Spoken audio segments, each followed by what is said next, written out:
Welcome to Fourth Space. Thank you for coming. It's really nice to see faces that I know and others that I don't yet. I think the whole point of doing this conversation is, I guess, utilizing this new space, which is fourth space, which is, I guess, more than exciting. It's really important and really relevant space within UAL, not only for students, but for staff. And I can already see members of staff here, which makes me really happy, which means that the conversation is really being woven through, I guess, different members of the community, which will eventually spread to others.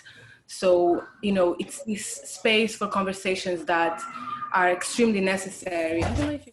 Yeah, so I was saying, like, really important conversations about, I guess, race, politics within the institution, our experiences, and perhaps also suggestions for how things can be done moving forward. Because one thing that I think is very important, after all of the momentum from Black Lives Matter, is that we don't move on, but we instead move forward.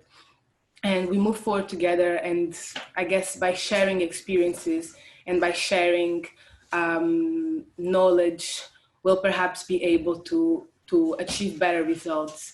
So I have a little outline of some things that I would like to touch upon based on the whole, I guess, idea of this space. And I'll essentially touch upon my experience at uni, the role of having had some tutors that are Black tutors within the school, also the Angolan archive, the role of my work in general in shaping my experience and in creating spaces to some extent, the role of having a community and a very tight and special community of peer Black students within the school that I was able to share these experiences. So, Sandra, you mute yourself. Yeah. So one of the things I would like to start by is speaking about how creating and having a community within the school was core for, I guess, getting by within CSM. It took me about a week to realize that there was one Black student for every 25 people, every 25 students. And I realized that because within the first week, I knew all of the Black students from first year fashion, and I knew them by name, and I knew exactly where they were from. And I knew there was something wrong about that because we are in London, and even within the creative industries, there's so many different people of color. How come at St. Martin's there was Sandra, Shanti, Yasmina, Zach, and Rachel, So these were things that I guess I wasn't at ease with, but by connecting with these people and by establishing really healthy networks, not only within fashion, but really with students from across many different courses and also different colleges, I started being able to be really critical of the position where I was.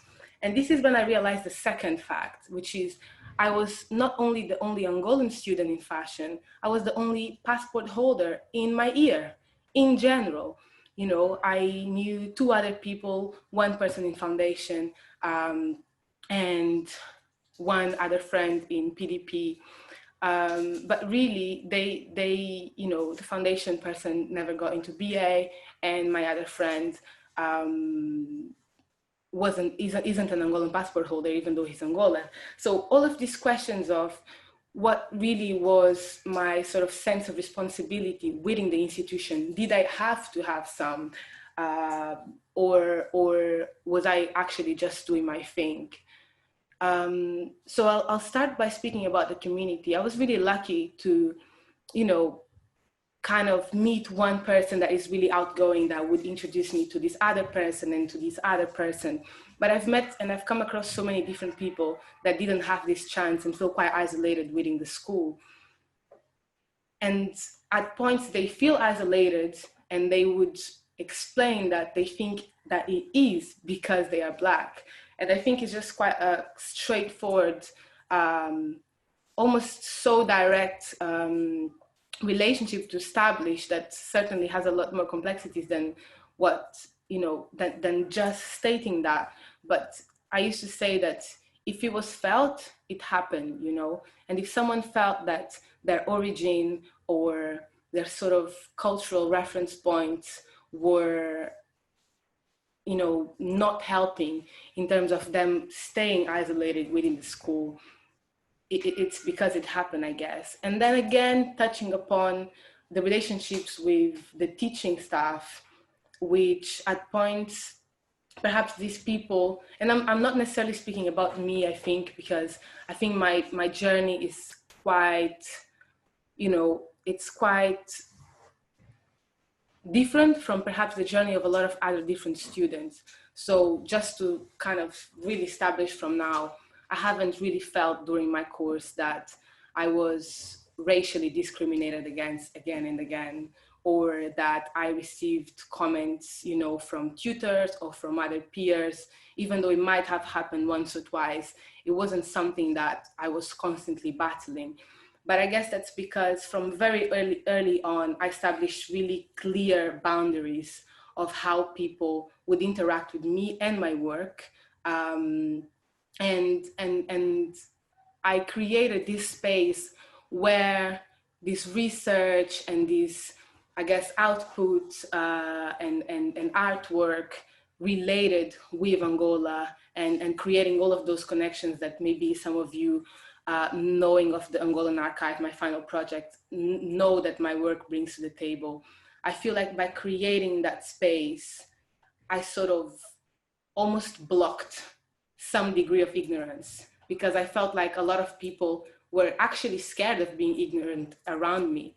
And this was from, peer students to teaching staff. I felt like everyone, or a lot of people, were tiptoeing around my work.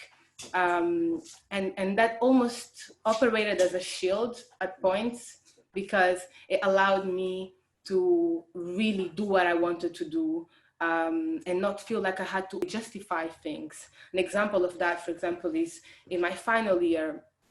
I don't know if all of you are aware, but in final year, we have these lineups, and the lineups are the moment where we show the work we've done to tutors for it to be criticized as it's like WIP, right? Work in progress. And it doesn't really matter who is wearing this garment during the lineups. What matters is that the tutors are able to see shape and see what we're doing. And I've always made it really clear that because of the nature of my work, and because my work was all about decoloniality, it was very important for my work in lineups to be shown and documented in models that resemble the models I was going to use for the final show, which were Black models. And I didn't even feel like I had to explain, why all my models had to always be Black, because, other people didn't have to explain, or other institutions, brands, students didn't have to explain why their models were always white. It was just the norm. So I feel like I almost created that safe space, both within my work and within my little community with other students, that didn't really allow a lot of things in. But at the same time, I always try to be, slightly vulnerable in terms of knowledge. I always, I never really minded people questioning what I was doing at points, because for me, being questioned was an opportunity to really sort of think, oh, wait, actually true. Why am I doing this? Or, what is the further or the deeper thought behind what I'm doing? Or what's my point of reference for this specific moment in my work?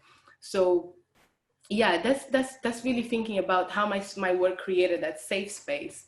And then again, how having that community of other students, let's say through product design, fine art, architecture, curation, during my final years, I had friends that are doing curation, both BA and MA, coming to my desk and being like, okay, Sandra, what are you doing? Explain to me, sell it to me. And those moments were so important, because, these people that, again, a lot of them, they they not only understood the work in a cultural sort of standpoint, in a political standpoint, but they were also my friends, and they're also my friends. So I start almost creating professional relationships, really. We say that our network is our net worth. So these professional relationships that will empower you as a person and will also empower your work. And in a very sort of simple way of saying it, a lot of those relationships happened from, one day at 6 p.m. we were eating chips outside the canteen and we saw this other Black student that we don't know, and we're like, who's that? Yo, come here. Like, what's your name? What do you study? Where are you from? And there was like, okay, are you friends with my other friend, which is friends with my other friend? So it's really starting to create those very informal relationships that end up becoming this very strong network of practitioners that really ended up empowering us within the school. And at points we'd find ourselves, having lunch in the canteen, and would be 20 or 30 of us. And it would be the only Black people in the canteen, and everyone knew each other. So as much as I don't really believe in isolation, I really don't. And I think, these call and this call, even though we're not many, I think it just kind of really, I don't know, it just almost exemplifies how, meaningful relationships can be established regardless our race and our nationality. I see friends here from Venezuela, British friends. I see Kangan, that is a tutor. I see Haul, that is in Cape Town. I mean, these relationships, they're so meaningful. And some of them can start with that, with just recognizing someone that might be of African heritage. And some of them might not. But I truly believe that it's all about that community. So even for people that might be here that are still on BA, I would say, stop that person and ask them, how are they doing? Establish a connection. Don't feel like they are your enemy. Don't feel like they are a competition, because they're really not. You should always try to bring your competition into your team, and by then you weaken your competition and you strengthen your team. So just kind of, I took BA in a very positive way always, and I tried to focus as much as I could on my work and on my intentions as a practitioner, and didn't necessarily sort of suffer too much in the moments that I could have. I feel like it's just kind of getting stronger and stronger.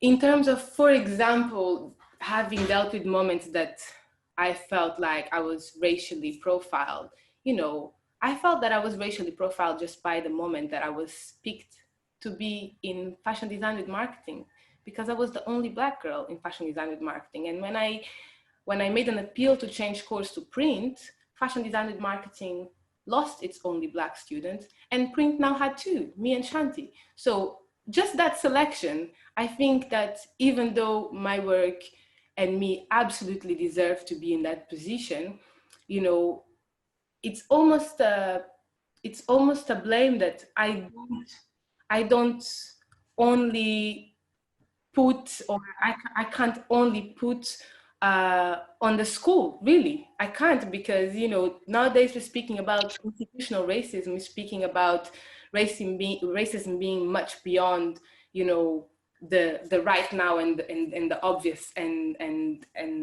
I guess also the numbers, but going back to the communities and how underfunded they are, and how they go through so many levels of violence. And one of those violences is the lack of access to education and stability that allows people to thrive. So, it's, in a way, it's not even a blaming of this institution, but this institution is part of a bigger spectrum of institutions, which is under another umbrella of institutions. So I think the conversation really goes much beyond UAL, it's like the conversation about colonialism, it goes beyond Angola and Portugal, and for me, and it really starts touching upon so many other countries that sort of have, you know, relationships with. I think, Elena, do you have a question? I saw a message here. You can say speak. it out loud. Unmute. Hello. Hi, sorry, like you were in your flow and I didn't know if I No, should no interrupt or problem. not. Obviously we met on Instagram and you know me as Wambembe, and Oh, I've yeah. been trying like to talk to you because you Oh, really got me excited. And even now, there are a few things you touched on. I'm not from London, I'm based in South Africa, and it's also another weird spectrum, but also with that Angolan heritage. And I wanted to ask, you said that your lecturers kind of treaded around you. Is it because there's lack of knowledge when it comes to Angolan history and just Angola in general, besides the historical as to what is happening now? And it's a thing that I find as well, having studied in South Africa. When I started talking about like my heritage in school, like no one knew how to react to it. The only reference that South Africa had was like the border wars, and mostly those who spoke about it were like white Afrikaans males. So do you think that is that lack of knowledge um, of the world, and sort of, in a sense, somewhat ignorance of, I mean, there is a large number of ignorance when it comes to the continent, but I find it more, especially with Angola, there's this weird isolation. And I sometimes ask, is it because of language, or like in our weird relationship with Portugal and colonialism and even slavery, and just like, and so many things that we need to unearth. But yeah, that's my one question. thank you, Elena. And nice to meet you and finally meet you, because we've been delaying our other conversation, and Yeah. I'm glad this one happened. So just to like also clarify, I didn't always feel like my lectures were tiptoeing around my work.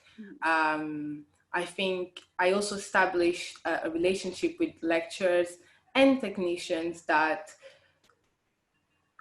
I guess the relationship was very professional, but it was really about, the work and the intentions of the work. It wasn't at points maybe so much of a, I teach, you learn. It was a conversation. And maybe in first year I struggled a bit more with that, because in first year I had sometimes quite like unthoughtful feedback maybe at points. But I think that a lot of people are scared of not knowing something. So when you kind of bring in a conversation, a story, a narrative, a piece of history that people aren't aware of, and especially speaking about issues as deep as the issues that we could go on and on in regards to Angola. I've had lectures, tear up in my presentation, cry, tear Yeah. up in my presentations, just like, oh my God, so sad. And I'm thinking, it's not sad, it's politics, it's serious stuff. And, I need to carry on speaking. Why are you crying?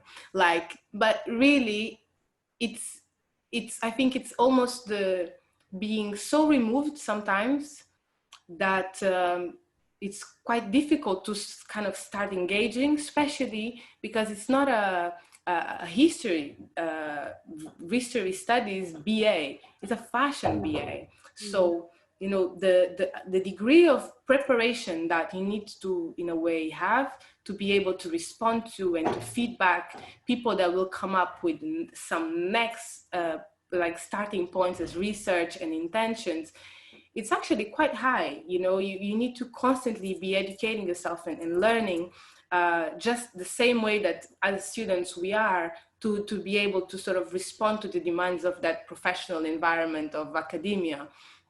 So I think, that I wouldn't say so much of a matter of language, because, my English wasn't that bad in terms of kind of explaining what I was trying to do. I think maybe just sometimes a slight fear of not knowing how to even start kind of feedbacking someone in regards to these things. And this is something that, got completely overcome when I got to second year in a way, and completely in third year.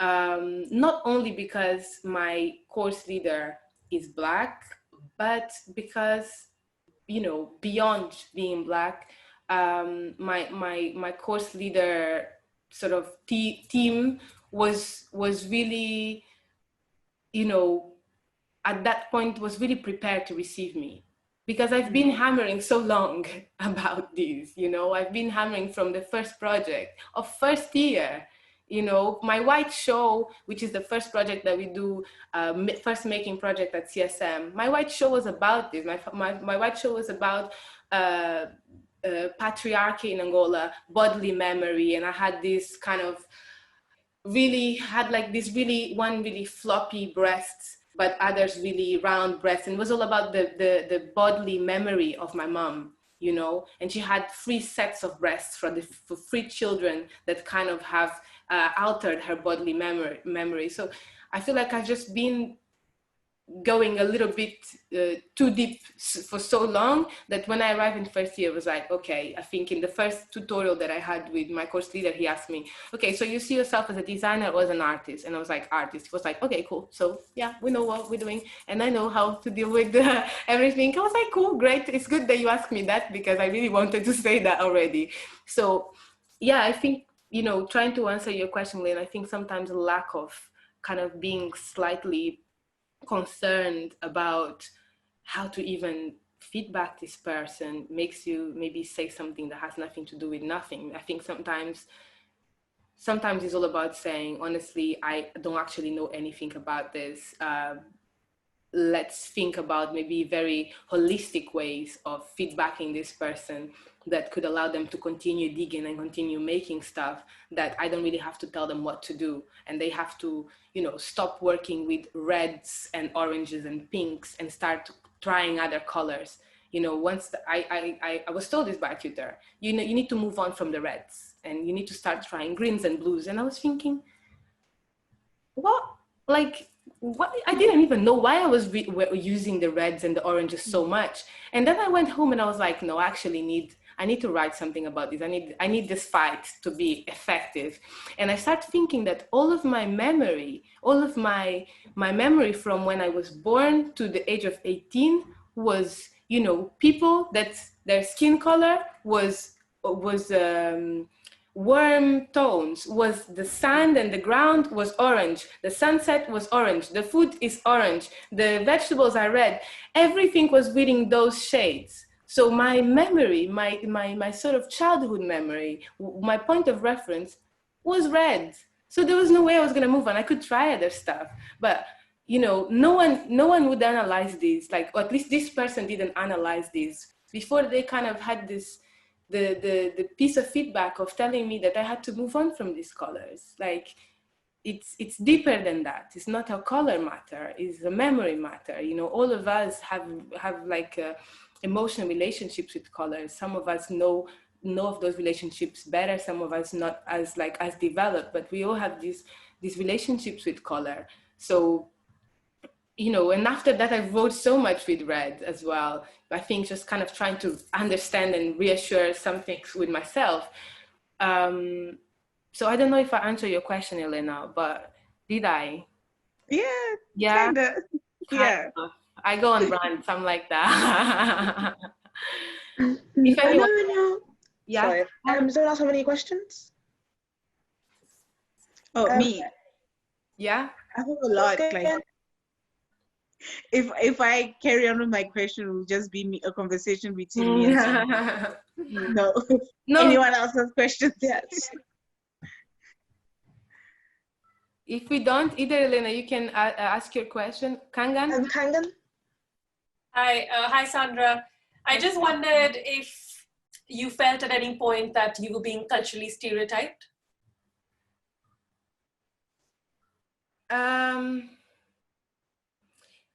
I think that when you mean stereotyped, you say racial, like race Culturally, I think, you know, everyone has a certain understanding of, well, of places in the world, of different cultures. And I think they like to carry that with them. So often they tend to, for example, impose their interpretations of your culture. Mm-hmm. If you're working with culture and heritage and identity, Mm-hmm. it's I don't know, it's sort of without seeing your point of view, often people tend to lead with their point of view of your culture. And I just wondered if that was ever an issue or that ever came up.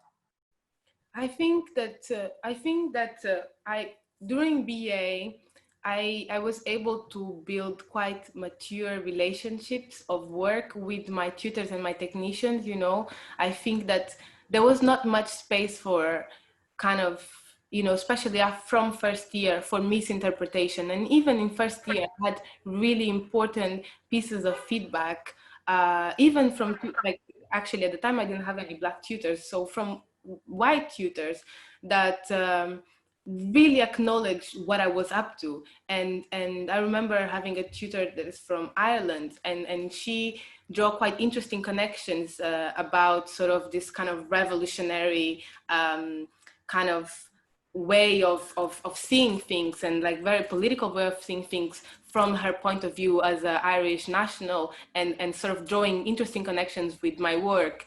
And I think those are things that stay with me until now. I think that maybe at points, I remember going to 2 different interviews before BA, one at Chelsea and one at LCF. And in both of them, I was recommended to look at Yinka Shonibar's work. And I thought that was quite nuts, you know, because both of the people that recommended me, they were probably heads of courses or, you know, course directors. And they saw my work and they looked at me and they said, yeah, the colorful clothes, black girl, she's gonna love Yinka Shonibar. And, you know, I really appreciate Yinka Shonibar's work, but I see sometimes so many more kind of intimate connections between my work and maybe an artist from Cuba or Mexico or Britain. So I think at those points, someone that had very surface contact with my work very easily. And I felt that even months ago with a tutor that just popped into the studio. I can't really go into detail, otherwise I'm just going to disclose too much, but just popped into the studio and had access to a lot of our works. And I just felt like those 10 minutes, they would never make justice, because I didn't even feel that this person was listening to me, you know. It was like, oh yeah, and then you go, you've been in Nigeria, oh, what did you do the Lagos Fashion Week? You do print. And I was thinking, oh, in Nigeria, Lagos Fashion Week, African print actually is Dutch, so sip that way. And yeah, I felt like if the contact was really quick, it's very easy to misunderstand my work. But I also learned a lot with that, and you know, about just how to even start a conversation and place the work in the center, and kind of avoids though maybe sometimes, I don't know, maybe sometimes it could even be like me just kind of trying to defend my work and myself.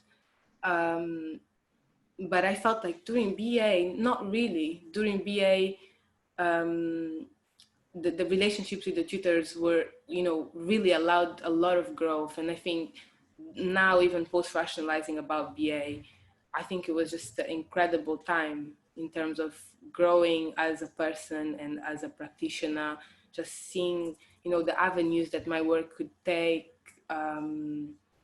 Yeah, I don't know if that answers.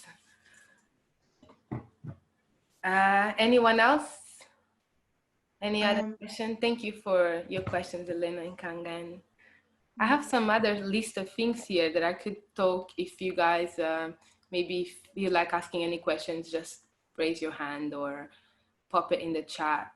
So, I wanted to speak about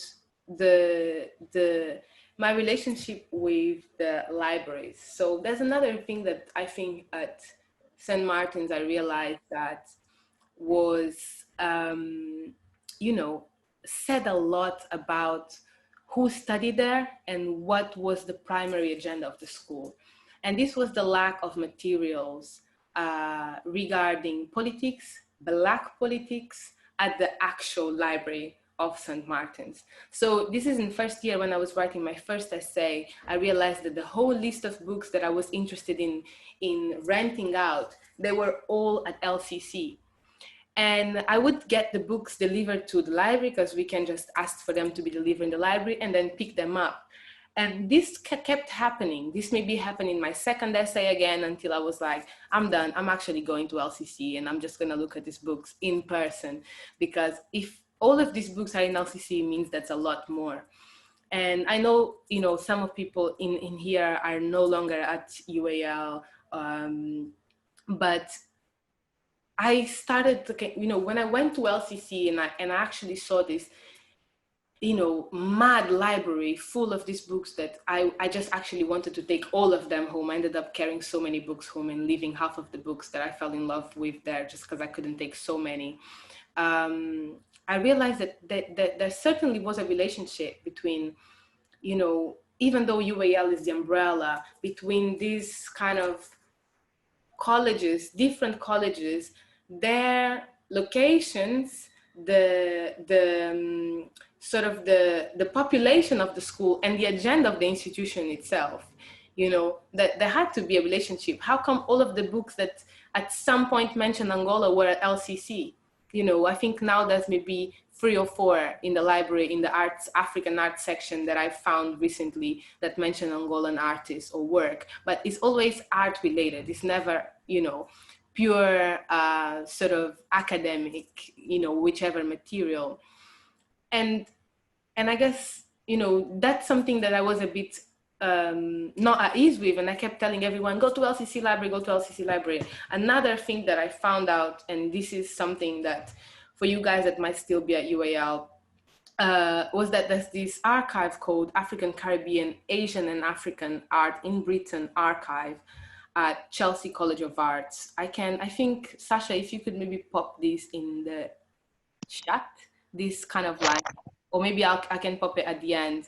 Yeah, we can send out, I can type it as you go, or you can send it out at the end as well.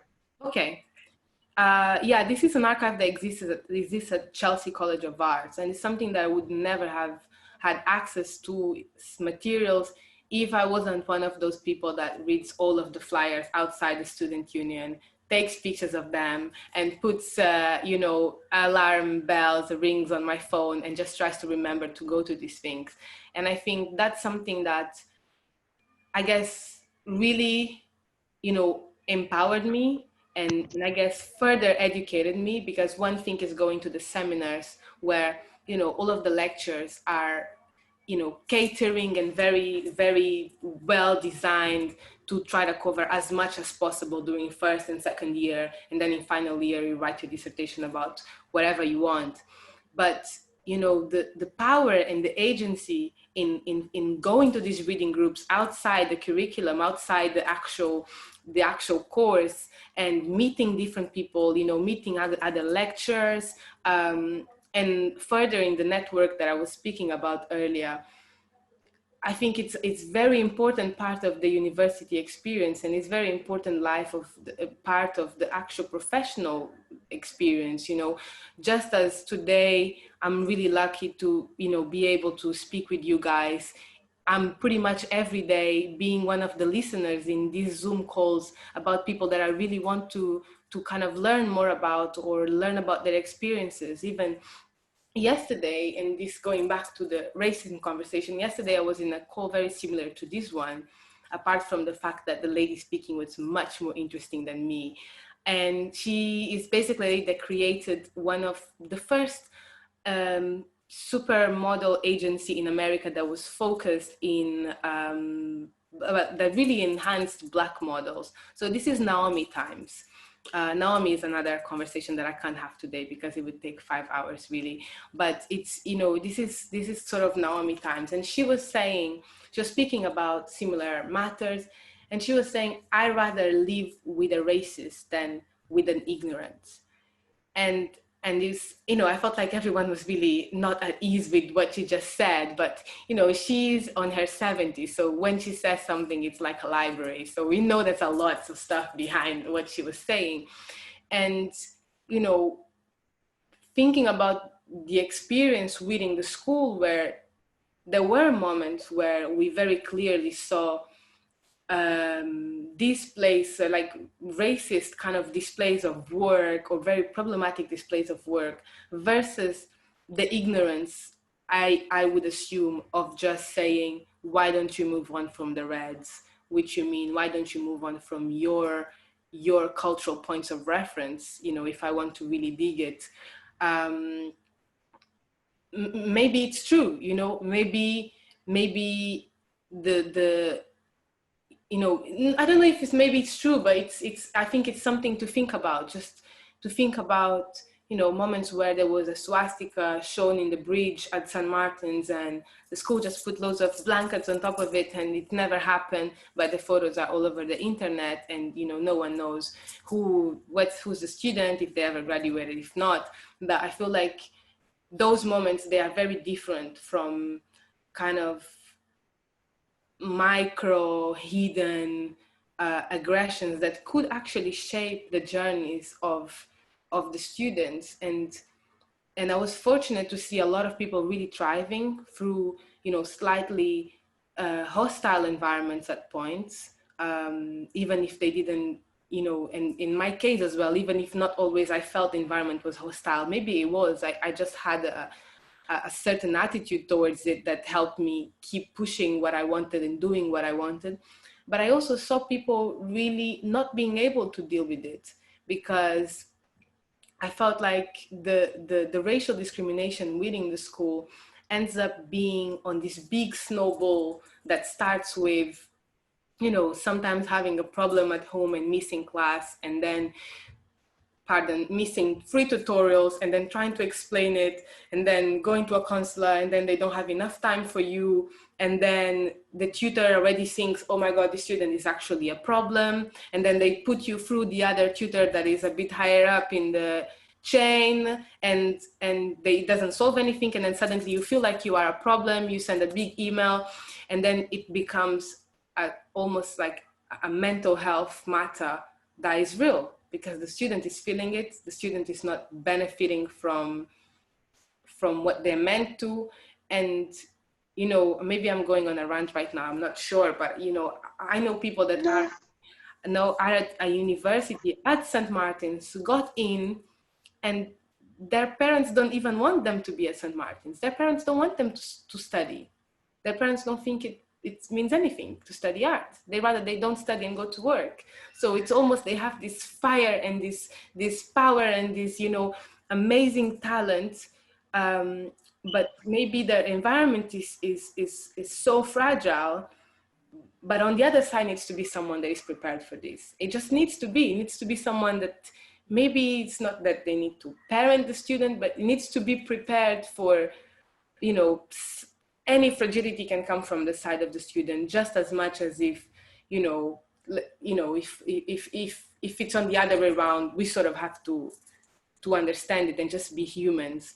And that's why I was saying that maybe it was quite important for me to touch upon a little bit experiences of other people that I know, rather than focusing too much on my own experience, because I think I just, you know, I went around it in ways that I was always sort of able to come out and keep growing and have a smile in my face. But I've seen it not happening so often, you know, regardless that those nice student communities or, you know, the fact that the school and the staff is actually amazing, but I've seen it not work out anyway. In some situations. I don't want to become too deep and sad, but I will just look here to see what else I had in mind. How are we doing with time, Pasha? We've got like, it's almost like 5 to 7, but if everyone's happy, we can continue on. We don't really, if everyone's happy to continue on the discussion, so you can just continue. Okay. And we can probably push it to like, I'll try to stay relevant. I have one more topic that I can touch upon, and then maybe if you guys have some other questions, like anything. I haven't really spoken about the Angolan archive, which I think I said I would, but also that's like there's so much that you can find on everywhere, like on my website, on my Instagram, on the Fashion Revolution, Fashion Open Studio Instagram. So it would be like almost just wasting like great time speaking about other things. So maybe I have like one more thing that I think it's quite anecdotal versus relevant, which is, you know, I'll speak about cultural studies. Cultural studies was, I think, you know, one of the most enjoyable parts of my BA, apart from just, you know, doing what I wanted to do my work in within my work. I know that a lot of people find it quite difficult to always keep up and going with the lectures and being on time and going to the seminars. But cultural studies was so important for me to even learn and unlearn how to think about some things. And often I would learn when I was being invited to unlearn, and I would unlearn when I was being invited to learn. You know, I am very much someone that if I'm in a lecture, I'm in the front row. I'm always late, but I'm always there, and I'm on it. I'm taking thousands of notes, and I'm re-researching everything after. But you know, in first year, I had one tutor, which is Royce, which is Kangan. I don't know if you know from where Royce is. You know Royce, head of cultural studies. I don't know the name of his country. I don't know where he's from either. Maybe he's from the same country as MIA. Where is MIA from? No one. Anyway, I'm trying. Isn't she from Sri Lanka? Yeah, Sri Lanka. Royce, thank you, Elena. I think Royce is from Sri Lanka. Long story short, Royce is the only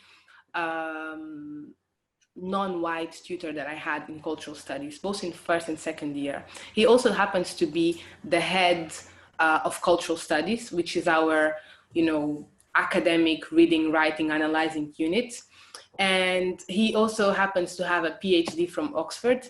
And long story short, he is very incredible lecturer, and he was, you know, very much at the one of the central reasons why I was so interested in cultural studies, because I was allocated in his seminar. So with cultural studies, we always have a lecture where we listen and we see slides, we listen to a tutor, and then we have a seminar where we discuss the lecture. And in my first year, I was allocated in this seminar group from Royce, where I immediately felt like I was in the right space.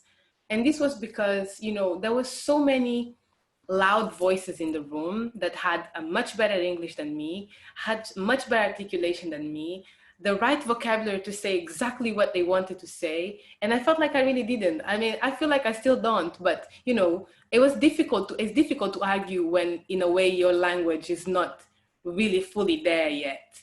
And particularly in English, which is really like, you know, is a war of language, because the language is quite simple. So bringing in other terms and sort of values within language kind of really help you. And I really felt that, you know, having Royce as a lecturer was sort of central for me to, you know, be much more critical about what I was being presented with, and be sort of more interesting in terms of which essays I picked to write and which materials I wanted to use. And again, often, you know, I think I failed all of my essays because I always submitted them late. So I had to always redo them. And then I had to have, you know, another session with Royce where he'd be like, why are we late? And I was like, really, I want to do it so well, but da-da-da. And I remember at the end of second year, the first essay that I failed again, and I had to have a new one, he told me, Sandra, you know, based on your work, it maybe would be interesting for you to think well about which tutor you want to work with. And I felt like this was a sign, you know. So when we submitted the form for the dissertation, for the final dissertation kind of team and materials and kind of reading lists that we were interested, I also put on the footnotes that I wanted to work with Royce straight away. And this, you know, probably very much was like one of the most, it was a changing game for me, because I was, you know, being able to work with a tutor that, oh, sorry, Elena, are you trying to, Finish and I'll ask my question. my virtual languages are so poor. I didn't realize that hands in your screen, like you trying to speak. I was like, just say hi again. Okay, do you wanna ask me the question? Shall I just finish this point? Yeah, finish your point and then I'll ask the question. So yeah, I was just saying that, you know, I ended up being able to work with voice, and ended up, I mean, I worked very hard for my dissertation. I just stayed in London by myself during Christmas, working on it every day, and pushing the same aspects that I was, you know, discussing the same aspects I was discussing in my actual final design project, which I think, you know, was a very interesting way to dig my design project deeper. But this to say, what was key there was really having access to a tutor that was, you know, key for sort of how we even start to articulate those ideas in writing and reading. That sort of came from a point of a cultural point of understanding of the West that I could very much resonate with, you know. So it wasn't about questioning things for the sake of questioning. He, you know, I felt like he actually had those questions, and I actually did also as well. So, you know, this just to say that back to you know, a big question that we have, which is why are not most of our tutors Black, and, you know, what would be the impact of having tutors of color in general that are able to, you know, I guess help us really understand what we're dealing with in terms of our work and our development.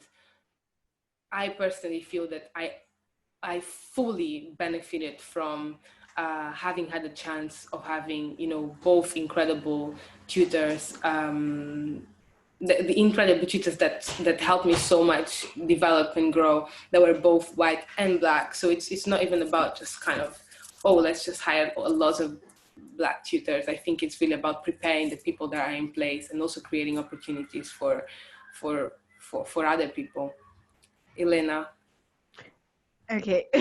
So you mentioned language in the seminar you're part of, not having the English, and it's a thing I battle with.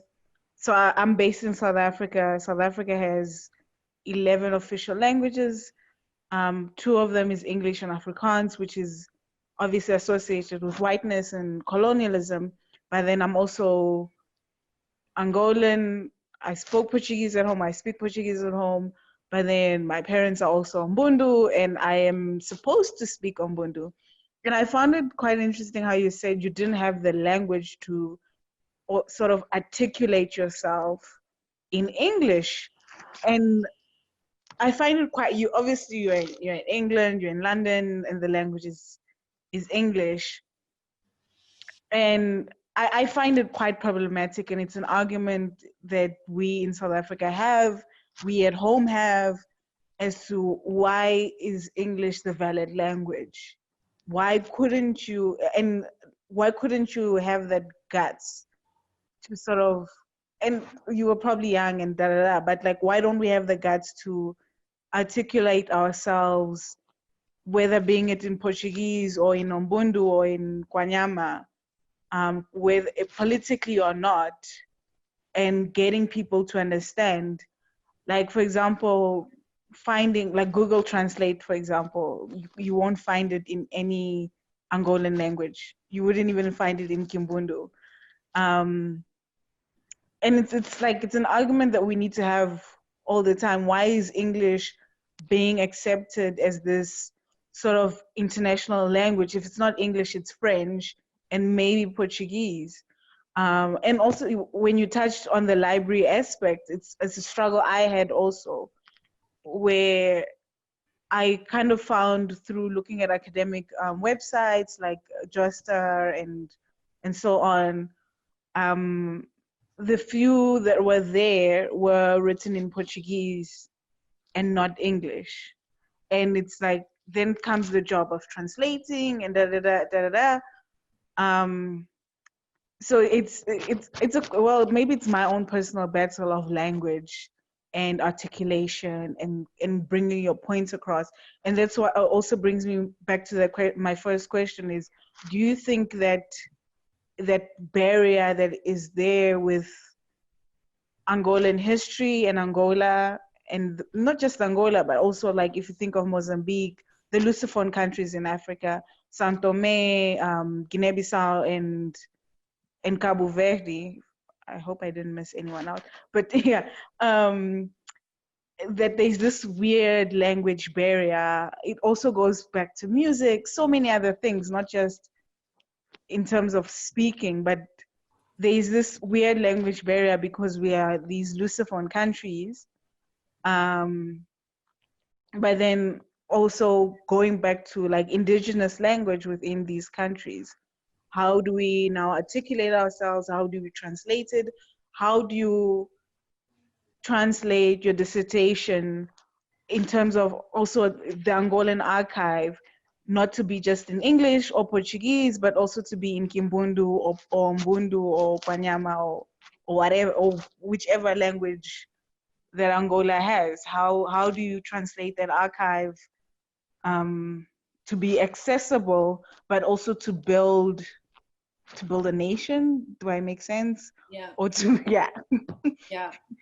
Yeah, I think your question, like, I think maybe before, when you asked the question the first time, I was thinking very much about English, and it's mad that I was. And I think now when you ask this, literally, even just before this call, I was speaking with friends about this whole language and kind of language aspect of sort of languages that end up being lost, and us as a new generation not really knowing them, and then sort of relying on languages that often don't have the full vocabulary to describe what we want to say, because you know sometimes we want to say something that doesn't really translate into this other language. And I think recently I heard someone saying that most not to say all of the like original African languages don't have the word art, because our understanding of art is very different from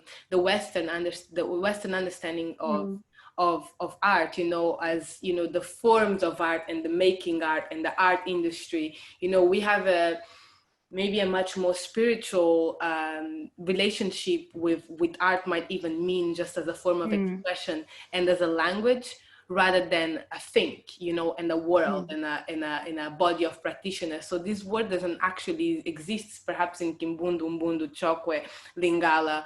And it's quite interesting that you're saying this, Elena, because I often find myself translating the titles and the texts of my work from English to Portuguese.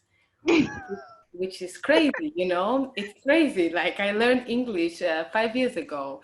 So, you know, and I ended up entering this working mode in English that if I'm speaking with someone that is bilingual and speaks both Portuguese and English, as soon as the conversation becomes quite professional, I swap to English. English, you know, I have to explain the technicalities of something.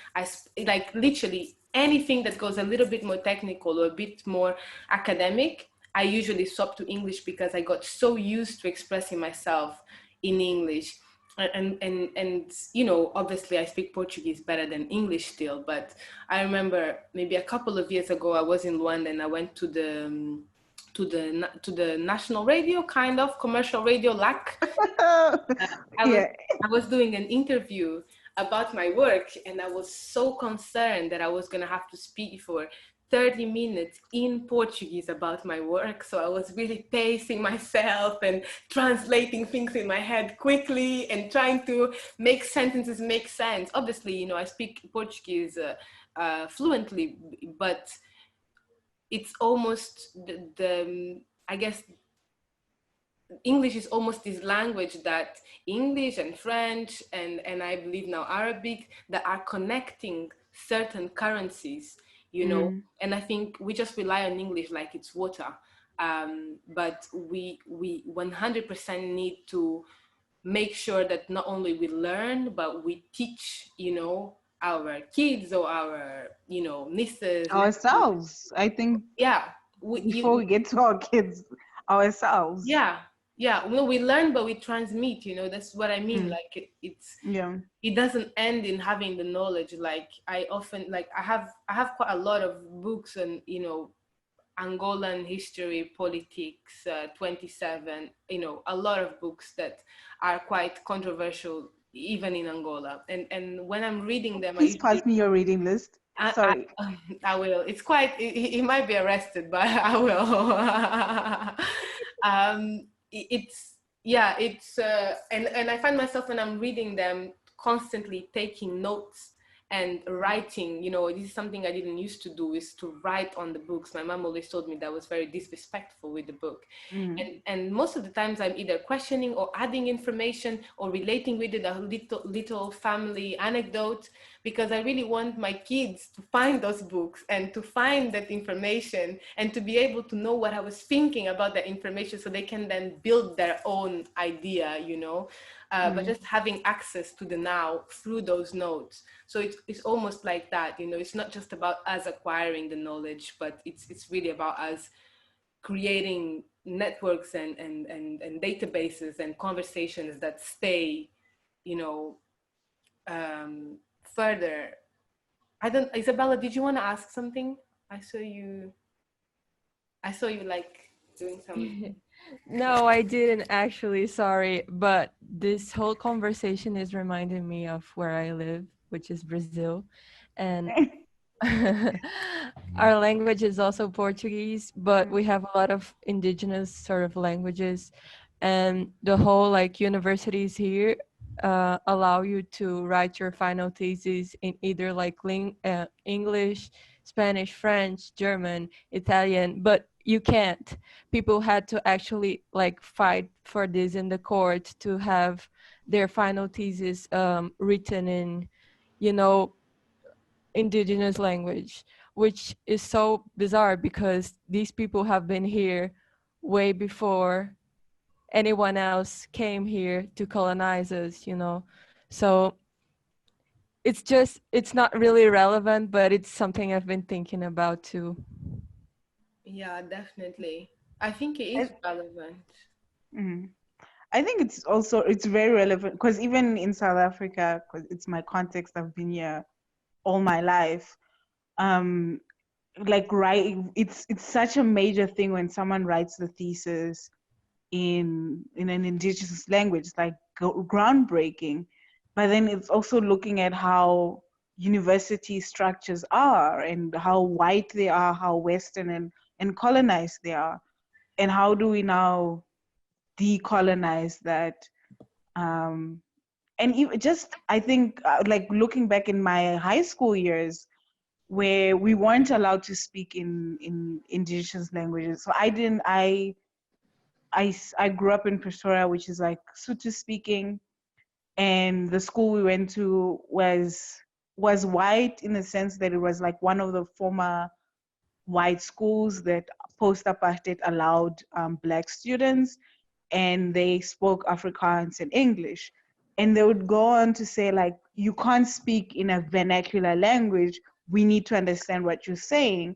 But then you think about, like, you as white people, because most of our teachers were white, you've been in the continent for centuries, and until now you refuse to learn an indigenous language. And you refuse, you know, to, like, I believe like the basic right of communication, me communicating is a basic right, and you're trying to violate my right to communicate in whatever language I want just because you need to be comfortable, which is really violating, and it's valid, and it's a thing we need to speak about. Yeah, okay, let me not rant on, but you get my point. No, I think it's a really important contribution, especially because you know, I feel like we kind of just going around the globe right now, in this small Zoom call, and I think, you know, decoloniality is a a task that we all need to engage with. Anywhere in the world, it is necessary, even in communities that very much were able to keep a lot of their cultural traditional and kind of language references, and continue acting according to those original points of reference. Everyone, to some extent, either in a political or economic or cultural, social, or, you know, whichever way it's affected by, I guess, the effects of the colonial matrix of power. And I'm quite glad that we also reached this part of the conversation very much at the time that we are meant to end. I'm just wondering if anyone has any other questions or contributions. Amanda, did you have your hand up earlier? Who? Oh, yeah. I'm from Venezuela, and I actually, a year ago, I graduated from UAL, but I was in LCF. I was doing styling and production, and I was basically the only Latina in my course. Not only the only Latina, but I was only the only person Spanish speaking. So to me, the fact of the language barrier was really high, not only because of the culture, but because of the language. And also because, to me, the accent has always been a problem to make other people understand, or like to assume where I was coming from, and to somehow box myself into these stereotypes, right? And it was really funny. Well, not funny, interesting. I've stopped saying that my cultural clashes were funny, because I think that's not the right word to say that. I think it was really interesting, and was really, I think it was challenging to battle constantly with the stereotypes that they wanted me to fulfill. And it wasn't until it was actually, I met Sandra in our foundation year. And because of Sandra, I actually started researching about colonialism in South America. Not only because my country, Venezuela, is like very mixed, it's also because, personally speaking, my experience is that my family calls me negrita, which means little black girl. But the thing is, like, it's kind of like, in my country, it's kind of like empowering my skin color and making it beautiful. So when I was trying to explain my friends and my peers and my, you know, like my cultural background, I started to realize how shocking it was for me to, you know, like kind of like come up and tell them, like, yeah, my parents call me that because actually one of my closest friends, she's from Tongo and she's French as well.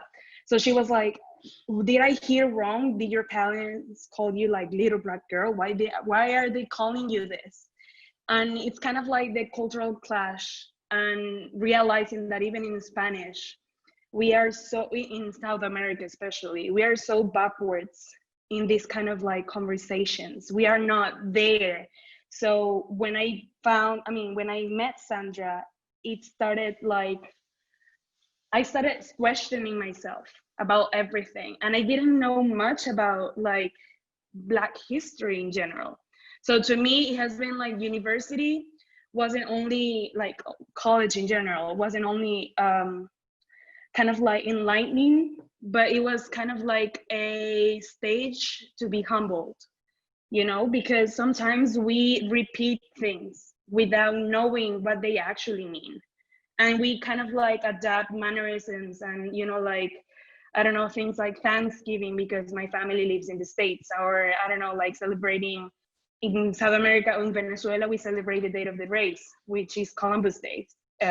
So it's kind of like starting to, for me, it's kind of like coming late to the party, saying something like that, you know, it's kind of like, whoa, everything that I've been doing or I've been saying or I've been repeating without asking, it's just like, you know. So to me, one of the main things I wanted to say is, like, for example, in Mexico and Peru, they do write theses in their indigenous languages, but it's kind of like it depends only in the course that you're doing. Because, for example, it's not like you're doing medicine that you're gonna write everything in your like native indigenous language. But there are some, at least in South America, there are some universities and there are some entities like national and governmental that are actually like trying to give back to these cultures.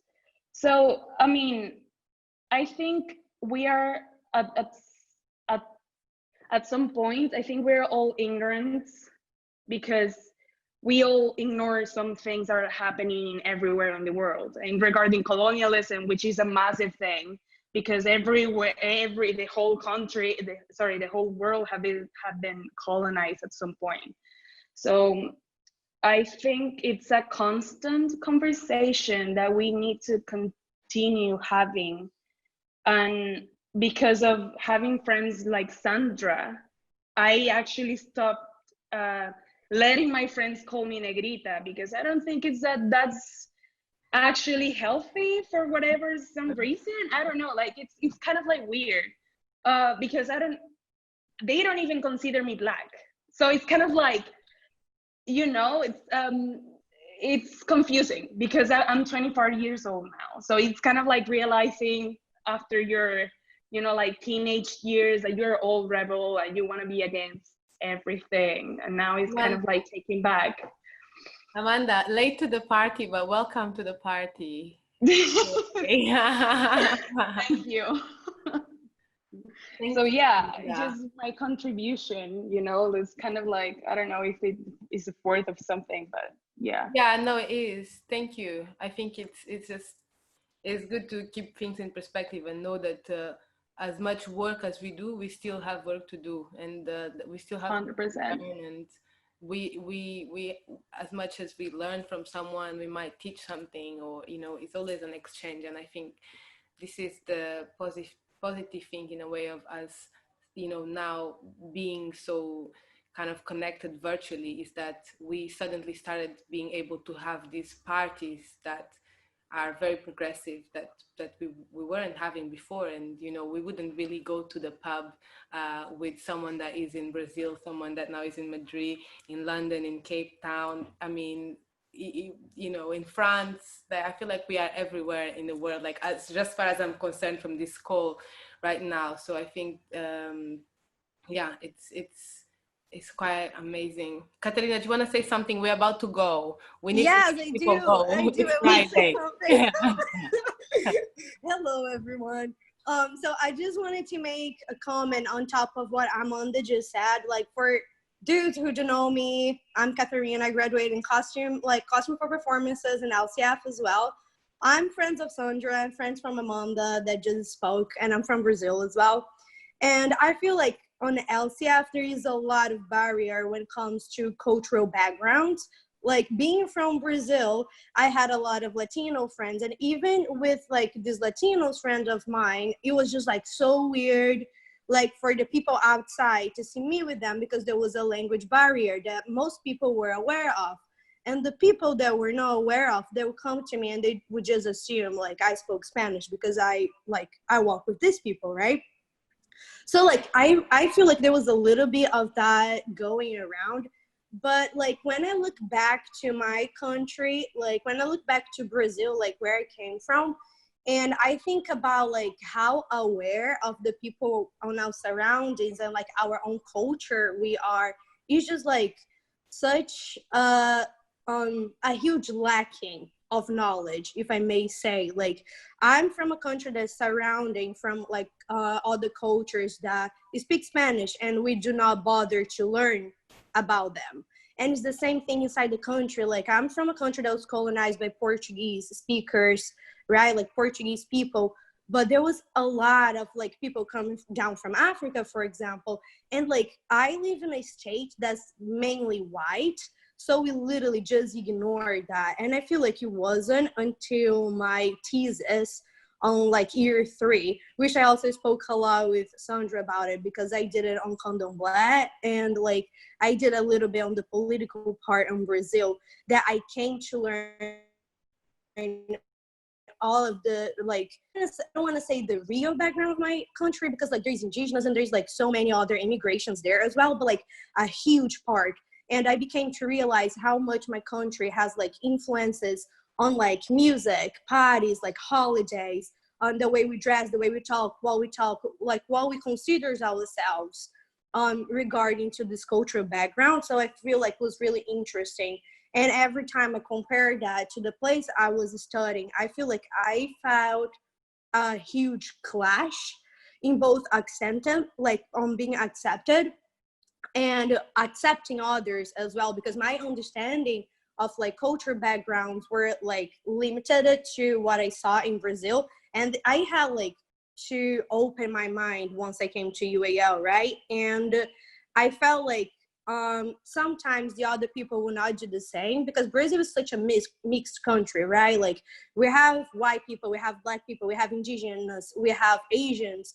So we just like a mixing pot, and each one of us, we carry so much of each one of these cultures that like for me, for example, it's difficult to like separate, you know, like my family, we come from a European background, but like we're also Jewish, for example, and we do have like my great-grandma, she's native Brazilian, and she is married with someone that came like from a black origin. So we were just like a huge mixing pot. And when I felt like when I came forward and I would say some things, some people from like other cultures would be like, oh, you cannot talk like this, like you cannot like refer on this way, as if I didn't own it.